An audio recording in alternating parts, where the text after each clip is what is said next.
తెలంగాణ ప్రభుత్వం ప్రకటించిన గద్దర్ అవార్డులపై Tollywood actor, TDP MLA Nandamuri Balakrishna స్పందించారు. తెలంగాణ ప్రభుత్వం తనకు ఎన్టీఆర్ జాతీయ అవార్డును ప్రకటించడం తన అదృష్టంగా భావిస్తున్నారని అన్నారు. ఈ సందర్భంగా ఈ అవార్డు రావటం దైవ నిర్ణయంగా, తన తండ్రి ఎన్టీఆర్ ఆశీర్వాదం అన్నారు.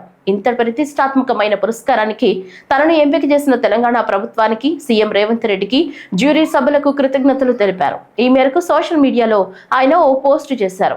ఎన్టీఆర్ శత జయంతి ఉత్సవాలు పూర్తి చేసుకున్న అద్భుతమైన ఘడియలు ఒకవైపు, ఎన్టీఆర్ నట ప్రస్థానం 75 సంవత్సరాల అమృతోత్సవాలు జరుగుతున్న శుభ గడియలు మరోవైపు, నటుడిగా నేను 50 ఏళ్ల స్వర్ణోత్సవం పూర్తి చేసుకున్న శుభ సందర్భం ఇంకొక వైపు. కేంద్ర ప్రభుత్వం ఇటీవలే పద్మభూషణ్ తో సత్కరించిన ఇలాంటి తరుణంలోనే ఈ అవార్డు రావటం నా అదృష్టం అన్నారు. ప్రపంచం నలుమూలలా ఉన్న తెలుగు ప్రజల దీవెనలు, నాన్న చల్లని కృప, భగవంతుని ఆశీర్వాదాలు నాకు ఎల్లవేళలా ఇలానే ఉండాలని కోరుకుంటున్నానన్నారు.